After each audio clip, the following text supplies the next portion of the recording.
There's a good chance a woman has already shown you she was interested, and you walked away thinking she was just being friendly. Not because you weren't paying attention, not because the signs weren't there, but because the signals she was sending don't look the way most men expect signals to look. You were waiting for something obvious, something unmistakable, a moment that couldn't be explained away. And while you stood there waiting for that moment, her body was already speaking, quietly, continuously, in a language you were never taught to read. Here is what very few people will ever tell you. Attraction does not wait for words. When a woman feels drawn to someone, her nervous system responds before her conscious mind gives her permission to act. And that response shows up in specific, predictable, physical ways, in 4 parts of her body in particular, that she is not choosing to control because she does not realize they are moving at all. That is what makes this different from advice you have heard before. This is not about tricks or tests. It is about learning to read something that was always being said. By the end of this video, you will see it clearly, and you will wonder how many times it was already there. Before we get to the 4 signals, you need to understand one thing. She is not choosing to do this. That's exactly what makes it worth knowing. When genuine attraction is present, the body does not wait for instructions. Researchers who study nonverbal communication have documented this consistently across decades of observation, that the physical responses to attraction are largely involuntary, meaning they occur before the person experiencing them has made any conscious decision to act. She may choose every word carefully. She may manage her expression with practiced ease, but the parts of her body she is not monitoring, those parts tell the truth every single time. This distinction matters more than it might seem at first, because it means you are not learning to catch someone performing for you. You are learning to hear something that cannot be manufactured, because the person sending it does not know they are sending it. A woman who is genuinely attracted will reveal it through movement, orientation, and exposure, in ways that repeat across the natural flow of a real conversation, without her awareness and without her control. Of course, no single gesture tells the whole story. Context matters. Mood matters. One signal in one moment is just a moment. But when the same signal surfaces again and again across the same interaction, when the pattern holds, what you are seeing is not coincidence. And the body part where this pattern begins is somewhere you have been looking past every time you focused on her face. Because the first place she gives herself away is somewhere most men look right past, because they're too busy watching her face. The neck is one of the most protected parts of the human body. We cover it when we're cold, we tense it when we're threatened. So when a woman exposes hers, that means something. This is not a modern observation. Evolutionary psychologists have noted for decades that the neck represents one of the body's primary vulnerability zones, a place humans instinctively guard when they feel unsafe, uncertain, or closed off from the person in front of them. In animals, exposing the throat is an act of submission and trust. In humans, the instinct is quieter, but it has not disappeared. When a woman tilts her neck open in the presence of someone she feels drawn to, her body is making a statement her words have not reached yet. I am not defending myself against you. What does this actually look like when you are standing across from someone? It is rarely dramatic. She might sweep her hair slowly to one side during a lull in the conversation. Not because the hair was bothering her, but because something in her body wanted to make that side of her neck visible. She might tilt her chin slightly upward and away, creating a long, open angle along one side of her neck, while her eyes stay on you. Or she might simply hold her head turned in your direction a few beats longer than the conversation requires, the neck softly exposed, in a way that feels almost resting. Now, you might be thinking, she could just be warm, or adjusting her hair for comfort. And sometimes, yes, that is all it is. But here is the detail that separates habit from signal, the combination of direction and repetition. Hair adjusted once while her gaze drifts across the room is probably just hair. Hair swept aside while she is turned toward you, while the conversation has just moved into something personal, while the motion happens more than once, that is a different event entirely. The mistake most men make with this signal is that they are watching her face so closely. her smile, her eyes, her expression, that everything below the chin becomes invisible. The face is where people perform most deliberately. The neck is where they forget to manage themselves. She can't perform what she doesn't know she's doing. And the next place her body gives her away is something even easier to miss, because it looks, at first glance, like absolutely nothing at all. This one surprises most people, because it looks like nothing. She's just resting her arm on the table. Except she's not. The inner wrist and the soft inner surface of the forearm are among the most physically exposed and instinctively protected parts of the human body. The skin there is noticeably thinner than the outer arm. The veins run close to the surface. And just as with the neck, the body's default response to tension, distrust, or emotional guardedness is to turn these surfaces away, to curl the arm inward, press it against the body, or angle it downward and out of sight. So when a woman does the opposite, when she turns those surfaces outward, toward you, the body is expressing something her social performance is not designed to contain. Researchers studying open and closed body postures have noted that forearm and wrist orientation shifts significantly in the presence of someone a person finds emotionally significant. It is not a gesture people make deliberately. It happens as a byproduct of relaxing toward someone, of the body deciding, below the level of conscious thought, that the person nearby is safe to open toward. In practice, it looks like this. She is leaning forward slightly on a table, and her inner wrist is facing upward toward you, rather than resting face down against the surface. She gestures while speaking, and her palms turn open in your direction, rather than angling downward or away. In a group setting, the soft inner surface of her forearm ends up repeatedly oriented toward where you are standing, even when she is technically addressing someone else in the room. Before we move to the next signal, there is one layer to this that most explanations skip entirely. The wrist signal almost never appears alone. It tends to arrive alongside other small softening cues. A slight forward lean in the shoulders, a chin that drops just a degree rather than staying held high, a stillness in the hands that feels quieter than usual fidgeting.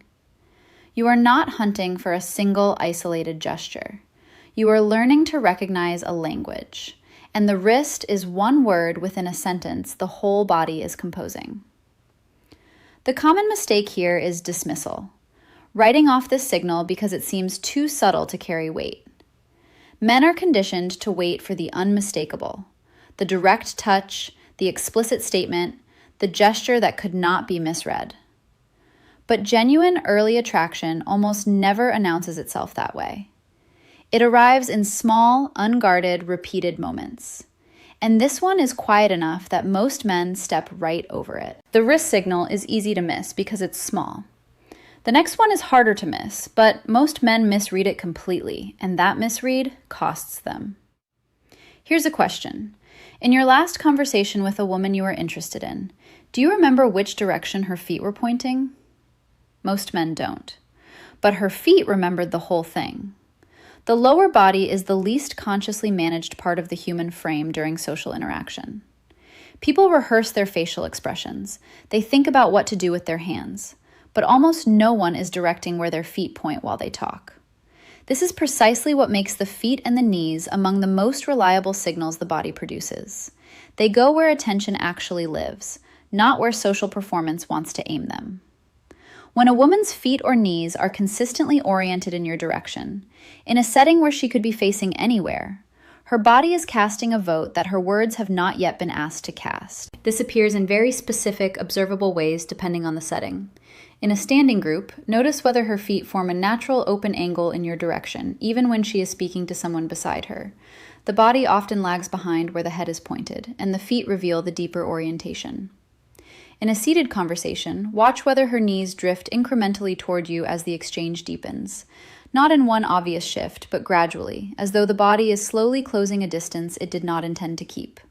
And pay attention to what happens when she repositions. After she shifts her weight, crosses or uncrosses her legs, or adjusts her seat, where does she naturally end up facing? The body returns to where it wants to be. This is where the most costly misread tends to happen, and it deserves its own moment. Many men interpret crossed legs as a signal of being closed off, a defensive posture, a woman who is not interested, a body that is protecting itself. And in certain contexts, that reading is correct. But there is a meaningful difference between legs crossed inward, pressed together, angled away, and legs crossed with the top knee drifting toward the person she is speaking with. The first is protective. The second is directional. The cross itself is not the signal. The direction of the cross is. Of course, people cross their legs because it is comfortable, and you will misread this sometimes. One moment of directional positioning in isolation tells you almost nothing. What you are watching for is the consistent return, the way she ends up facing you again and again across the full arc of a conversation. That is the signal, not the single position, the pattern of return. Remember what I said at the very beginning, that there was one signal most men not only miss, but actively read as the opposite of what it actually means. 3 signals are now behind us. We are almost there. But before we reach it, I want to be honest with you about something. The 3 signals we have covered so far, the neck, the wrists, the feet, are all things you can begin noticing immediately, without effort, without staring, without changing anything about how you show up in a conversation. The knowledge simply sits quietly in the back of your awareness and begins doing its work. You do not need to become analytical. You do not need to audit every interaction. You watch for the cluster. You let the conversation breathe, and when the pattern appears, you will recognize it. The 4th signal is different. Not because it is harder to see, it is actually one of the most visible things a woman's body does. It is different because when most men see it, they interpret it as evidence that she is pulling away, when it may be the clearest signal she is sending that she wants to stay. That is the misread I want you to carry forward from today. A woman can smile at anyone. She can make eye contact with anyone. But her body, the center of it, tends to face what it actually wants to be near. The torso is the core of the human body. It houses the organs, the heart, everything that the oldest parts of the brain understand as vital and worth protecting. And like the neck, like the inner wrist, the torso is something humans instinctively guard in the presence of people they feel neutral toward, uncomfortable with, or threatened by. The chest, the shoulders, the full front plane of the body, these surfaces stay angled away from those the nervous system has not yet decided to trust, and they open, orient, and turn forward toward those it has. When a woman squares her chest even slightly in your direction during a group interaction, when her shoulders turn a few degrees to include you even while she is speaking to someone else, she is doing something her deliberate social performance cannot fully override. The torso moves toward what the mind is already oriented around. Here is the specific misread that costs men more than any other signal on this list. A woman who feels genuinely attracted to someone will often create a small, noticeable amount of physical distance from him, especially early in an interaction, before anything has been named between them. She steps back slightly. She creates a breath of space. And a man watching that step back concludes that she is not interested and responds accordingly by pulling back himself, by reading the distance as a verdict. What he does not see is that while her feet moved back half a step, her torso stayed oriented forward, toward him. She managed the feeling by adjusting the distance. Her body refused to follow. This is what psychologists call approach avoidance tension, the simultaneous pull towards something emotionally significant and the instinctive caution that genuine feeling tends to produce. She is not indifferent. She is managing something real. And the torso, because it is large and because no one thinks to control it, gives the truth away every time. In concrete terms, it looks like this. In a group of 4 or 5 people, her shoulders are angled slightly in your direction, even when her head is turned elsewhere. In a one-on-one conversation at a table, she leans forward from the chest, not just tilting her head, but the whole upper body moving toward you, when you are speaking about something that interests her. And when she shifts position across the course of a long conversation, when she uncrosses her legs or adjusts her posture or reaches for her drink, watch where her chest ends up pointing after the movement settles, not where she starts, where she consistently comes back to. One repositioning proves nothing. A woman who returns her torso to face you across 5 separate moments in the same interaction is communicating something her words have not gotten around to yet. Now you have all 4 signals, and more importantly, you understand the reason behind each one. Let's bring this together. Knowing 4 signals is only useful if you don't turn yourself into a checklist. So here's how this actually works in a real room with a real person. No single signal standing alone tells you anything conclusive. This is important enough to say plainly before anything else because the most natural response after learning something like this is to begin scanning for individual gestures and drawing conclusions from isolated moments. One neck tilt seen once in a single second of a long conversation means very little. What you are looking for is a cluster, 2 or more signals appearing with consistency across the natural breathing space of a real interaction. The practical rule is this: 2 or more, sustained. If you notice her torso orienting toward you and her inner wrist turning open in the same conversation, that is worth your quiet attention. If her feet are pointing in your direction while she sweeps her hair aside and holds the neck open toward you during something personal you just said, that is a language, not a coincidence. 1 signal is a moment. 2 signals, held and repeated, are a pattern you can trust. The second thing to carry with you is how to hold this awareness while it is actually useful, which is lightly. You do not announce what you have noticed. You do not scan her body in a way that shifts the energy of the interaction or makes the moment strange. You simply let the knowledge rest quietly in the background of a real conversation, doing its work without taking over. The point is not to turn a human moment into an analysis. The point is to stop walking away from moments that deserved more from you. Think back to a conversation that once seemed unremarkable, one where you left without realizing what had actually been happening. You may be able to name one right now, a moment that registered only later, or one that still sits somewhere in your memory without a clear explanation for why it stayed there. This is not about reading people against their will. It is not a system for manipulation. It is about learning to listen to a language that was always being spoken, one that predates words entirely, that bypasses social performance, that cannot be manufactured because the person using it does not know they are using it. She was already communicating. You now know how to hear it. Everything covered today points toward a single truth.